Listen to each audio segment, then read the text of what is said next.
Olá, turminha do quinto ano. Vamos dar continuidade às aulas sobre jornais da semana passada. Hoje vamos falar dos gêneros jornalísticos. Entre os gêneros jornalísticos tem o editorial, as cartas aos leitores, críticas, notícias, reportagens, dicas culturais, classificados, entre outros. São distribuídos em diferentes cadernos. A notícia, no entanto, ela é o elemento fundamental de um jornal. Ela se caracteriza por ser um relato dos fatos, sem comentários nem interpretação. Existe uma fórmula para essa estrutura da notícia: quando, onde, como, porquê, o que, quem. Embora não haja uma ordem pré-determinada, pois essa é estabelecida pelas circunstâncias que envolvem cada notícia. Esse gênero trabalha com informações e apresenta a função informativa da linguagem. De acordo com o caráter das informações, existe um tipo especial de sequências textuais. Existem, então, as sequências narrativas, as sequências descritivas e as sequências explicativas. Na sequência narrativa, a informação está centrada numa mini-narrativa. O narrador tenta passar desapercebido. Na sequência descritiva, a informação está centrada na apresentação do estado do fato. E na sequência explicativa ou expositiva, a informação está centrada na passagem de um conhecimento específico. Turminha, tem um vídeo também aqui sobre gêneros jornalísticos. Espero que vocês estejam acompanhando os textos também na plataforma do LED, fazendo as atividades do Forms. Um forte abraço a todos e até a próxima aula.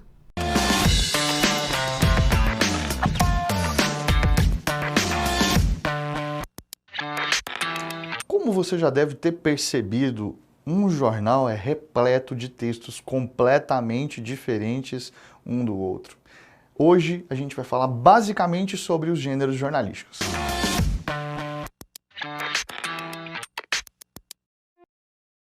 E aí, pessoal, beleza? Professor Guga Valente na área, aqui no Brasil Escola, hoje falando sobre gêneros jornalísticos, estes que são muitos e que hoje nós vamos fazer uma abordagem sobre aqueles que compõem, aqueles mais importantes que fazem parte aí do jornalismo.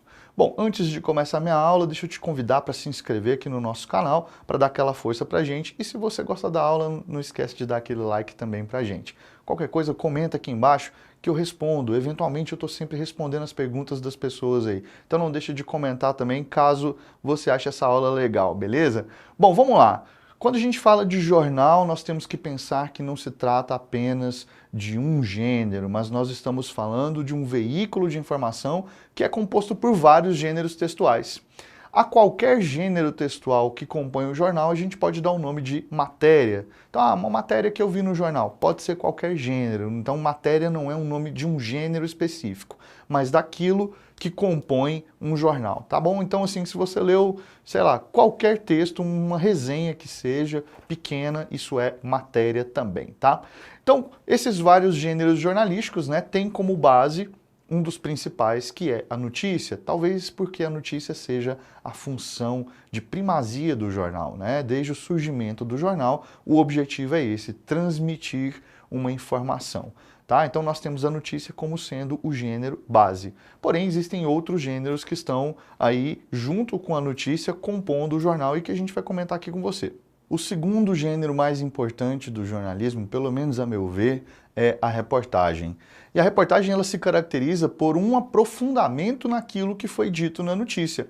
Então, enquanto a notícia ela é mais rápida, relata os fatos ali de modo bastante objetivo, contando como é que aquilo aconteceu, quem, onde, como, quando, porquê, né? Aquelas perguntinhas todas que a gente faz para poder compor a notícia, a reportagem, por sua vez, é um texto mais aprofundado, mais analítico, tá? É um texto que traz também resposta a essas perguntas, porém com um grau de investigação um pouco maior.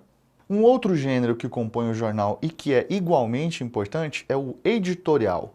O que é um editorial? É um texto de opinião, daquele veículo de informação a respeito de um tema. Normalmente é de um tema da atualidade ou um tema que gera polêmica. Então os jornais de grande circulação costumam emitir às vezes até mais de um editorial para se posicionar a respeito dos assuntos que estão acontecendo no país e no mundo. Um outro gênero também importante que compõe o jornal, e inclusive se parece um pouco com o editorial, é o artigo de opinião. A diferença é que, enquanto no editorial emite-se o ponto de vista do veículo de informação a respeito do fato, o artigo de opinião emite um ponto de vista pessoal. Então, o articulista, que pode ser qualquer pessoa, né? Ele pode ser um jornalista, mas ele pode ser, sei lá, um cineasta, pode ser uma professora, pode ser uma deputada, enfim, qualquer pessoa pode ser um articulista, desde que saiba escrever artigos de opinião. A respeito desse gênero, inclusive, nós temos aqui uma aula especial, uma das nossas aulas de maior sucesso aí, é essa aula sobre artigo de opinião. Acessa aqui nesse card depois para você ter maiores informações a respeito desse gênero, beleza? Outro gênero que sofre uma transformação do que era para o que passa a ser por conta do jornalismo, por conta da profusão de jornais que começam a circular no mundo inteiro, é o gênero crônica. Então a crônica ela tinha uma característica antes e ali em meados do século XIX, quando os jornais começam a se tornar de grande circulação no Brasil e no resto do mundo, nós temos aí a crônica como sendo um gênero que surge dentro do jornal.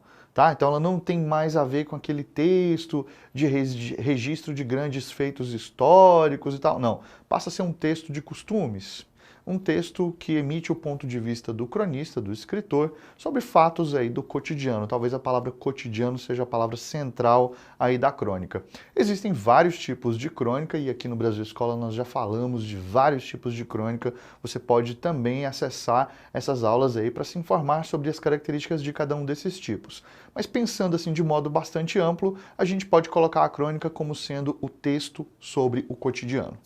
Em seguida, a gente tem a resenha, que é um texto também muito presente nos jornais, em especial ali naqueles cadernos específicos. Então você tem ali, por exemplo, o caderno de cultura. Você vai encontrar resenhas ali de lançamentos de livros, de espetáculos de dança, de peças teatrais, de filmes que estrearam no cinema. Você costuma ter a resenha ali, né, fazendo esse tipo de comentário. É possível a gente ter resenha em outros cadernos do jornal também. Por exemplo, num caderno de tecnologia, você pode ter ali uma análise, tá certo? Sobre um celular novo que foi lançado.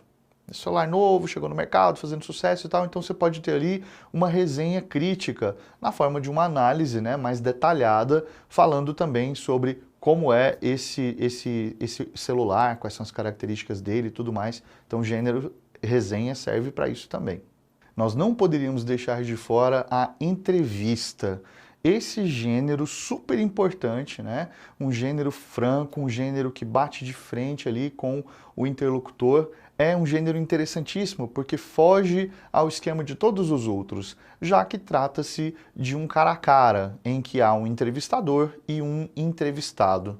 As perguntas não são previamente apresentadas ao entrevistado, que é surpreendido com as perguntas que são feitas e, portanto, ele tem que responder ali o mais naturalmente possível, né, o mais espontaneamente possível. Essas entrevistas normalmente são gravadas e aí depois elas são editadas e logo em seguida é que elas são ali impressas para ser publicadas no jornal, tá? Então, assim, às vezes a pessoa pensa que as perguntas são feitas ali escritas e passadas para a pessoa, não, né? Tudo feito ao vivo, às vezes uma entrevista dessas que a gente lê ali em 15 minutos demorou horas para ser feita, 3, 4 horas de entrevista, né? E aí editou-se, cortou-se aquilo que era ruído, aquilo que não ia entrar e ficou somente aquilo que era mais importante. Então, às vezes a gente lê uma entrevista e tem a sensação que tudo correu muito bem, mas pode ser por causa disso, né? A edição muda tudo. Aí a gente tem um outro gênero que também é muito relevante, às vezes passa despercebido por algumas pessoas que não são muito ligadas à arte, mas que tem um valor muito importante para a opinião, para a formação de ponto de vista. Eu estou falando da charge. Esse texto tão importante, que é um texto misto, porque ele mistura linguagem verbal e linguagem não verbal, em geral apresenta ali características, caricaturas, né, de personagens aí do nosso cotidiano, sejam políticos, sejam empresários, sejam pessoas, atores, famosos, enfim, pessoas que são conhecidas ou mesmo às vezes são construídas em cima de estereótipos, de figuras que não são tão conhecidas, mas que representam aí o trabalhador comum, representam a pessoa comum, a criança comum. E esses textos são importantíssimos porque o cartunista, esse cara que desenha a charge, ele está sempre ligado sobre o que está acontecendo. Então, a interpretação que ele faz dentro do desenho dele, geralmente exagera um traço aqui, outro ali, mas sempre traz o ponto de vista dele sobre aquele acontecimento. E isso em si é muito interessante porque ajuda a gente até no nosso processo de reflexão sobre o tema. Há muitos anos há uma tradição de se também colocar a voz do leitor dentro do jornal, através das cartas. Tá? Então, quando a gente pega um jornal impresso, a gente vai encontrar lá uma seção com as cartas dos leitores. Hoje, naturalmente, os leitores mandam e-mails, são bem mais práticos, são bem mais rápidos, né? Mas ali é um espaço que funciona como uma espécie de tribuna popular, onde qualquer pessoa, literalmente qualquer pessoa pode ir lá e escrever o que pensa a respeito daquilo que foi publicado ou a respeito de um fato, né? Se for um jornal local, por exemplo, um jornal que circula somente na cidade ou no estado, então de repente ele vai fazer referência a um fato que está acontecendo somente ali. Ou então ele pode mesmo fazer um comentário sobre um fato de ordem nacional. Então a gente vai encontrar isso não só nos jornais, mas nas revistas semanais também e mesmo nos sites que hoje trazem os espaços para comentários, que nada mais são do que cartas de leitor. Existem ainda outros gêneros que podem se compor dentro do jornal, tá? Depende da faixa de público, quem que é o público desse jornal, daquele. Jornais mais populares trazem outros gêneros que eu não mencionei aqui, tá? Mas o mais importante é que os gêneros essenciais do jornalismo estão aqui nessa aula. Eu comentei sobre isso. Eu espero que você tenha aproveitado bastante, eu espero que isso tenha te ajudado a entender um pouco melhor como funciona o texto jornalístico, tá? E espero também que você possa contribuir aqui com a gente, seguindo a gente nas nossas redes sociais, tá? Para que a gente possa fortalecer ainda mais esse trabalho e você possa continuar sempre bem informado. Eu vou ficando por aqui, agradeço demais a sua audiência, a sua companhia e a gente se vê numa próxima aula. Valeu!